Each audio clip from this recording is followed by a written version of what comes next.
Halo, Hai, ada apa? lo lagi sibuk nggak? Gue mau cerita nih, boleh nggak? Boleh kok, gue lagi gabut aja. Emang kenapa? Gini, jadi lo tahu kan pacar gue. Nah, selama ini dia emang sering sih ngomong kasar. Tapi kemarin pas ketemuan, dia mulai main fisik. Dia mukulin gue. Demi apa sih? Terus sekarang lo gimana? Jadi pacar gue tuh posesif banget. Bisa sih dia sampai mukul lo? Sekarang lo gak apa-apa kan? Gue nggak apa-apa sih. Nah, awalnya dia tuh maksa gue untuk itu berhubungan seksual. Tapi gue nolak dong, dan dia malah marah. Terus dia mukulin gue. Sekarang gue nggak tahu harus gimana. Gue beneran takut. Wah, itu parah banget sih, itu keterlaluan. Sebelumnya gue mau bilang makasih lo udah berani cerita itu ke gue. Dan gue paham banget kalau misalkan lo shock atau panik, dan itu hal yang wajar banget. Tapi tenang aja, karena gue bakal ada dan ngebantuin lo. Gue bakal ada buat lo. Jadi lo jangan ngerasa sendirian ya. Dan kalau lo butuh apa-apa, gue bakal bantu lo sebisa gue. Iya, makasih ya. Tapi gue mau nanya sih, menurut lo gue harus gimana ya? Apa gue langsung lapor polisi aja? Tapi kalau gue lapor ke polisi, apa mereka bakal bantuin gue? Sebelumnya dari lo sendiri, apa yang mau lo lakuin? Apakah lo udah siap untuk cerita dan melapor atau belum? Gue sebenarnya bingung sih, tapi jujur gue nggak mau gini terus. Jadi kayaknya gue harus melapor deh. Tapi menurut lo baiknya gimana ya?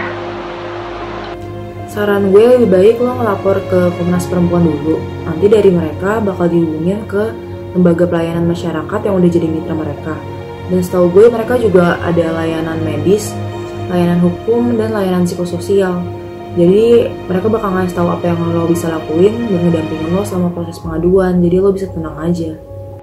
Kalau ke polisi bisa juga kok langsung. Tapi kalau lapor polisi mungkin bisa lo siapin juga alat bukti yang memperkuat laporan lo. Dan kalau bisa jangan sendirian sih kesananya, mungkin ditemenin pengacara. Maksudnya bukti tuh gimana ya? Jadi alat bukti yang bisa memperkuat laporan lo, misalkan lo visum dulu sebelum kesana. Tapi kalau mereka nggak percaya dan mereka nggak mau nindak kasus gue gimana? Nah makanya itu diperluin pendampingan dari pengacara. Jadi lo bisa dibantuin lah secara hukum sama mereka. Dan kalaupun lo ngerasa belum terbantu dengan polisi, masih ada lembaga alternatif lain, misalkan lembaga bantuan hukum atau LBH Apik. Oh gitu, oke, gue ngerti. Tapi gue penasaran deh, kalau di kampus kita sebenarnya ada nggak sih lembaga yang bisa jadi tempat perlindungan gitu?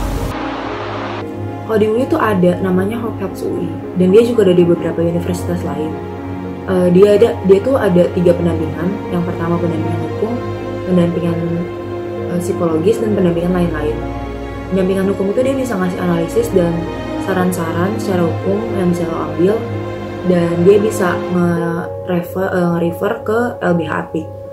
Kemudian kalau bantuan psikologis itu dia bakal ngasih lo pendampingan psikologis sejak awal ngelapor dengan psychological first aid.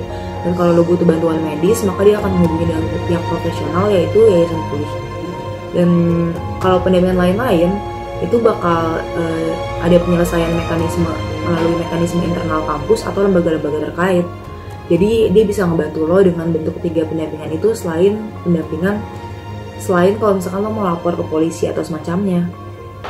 Oh gitu ya ternyata. Oke, gue ngerti sekarang. Makasih banyak ya udah mau dengerin dan ngasih saran yang berguna banget buat gue. Iya, sama-sama. Dan ingat aja kalau gue bakal selalu bantu lo dan ngedukung apapun keputusan lo. Gue salut banget sih sama lo udah berani cerita kayak gini dan speak up terkait masalah lo. Menurut gue lo kuat banget dan hebat banget. Jadi tolong jangan salahin diri sendiri, karena ini bukan kesalahan lo sama sekali. Dan kalau lo butuh apa-apa, lo bisa cerita ke gue. Makasih banget ya dukungannya. Sekarang kayaknya gue mau coba lapor ke Komnas Perempuan dulu deh, biar gue tahu apa aja langkah yang bisa gue tempuh. Makasih ya. Bye. Bye. Semangat.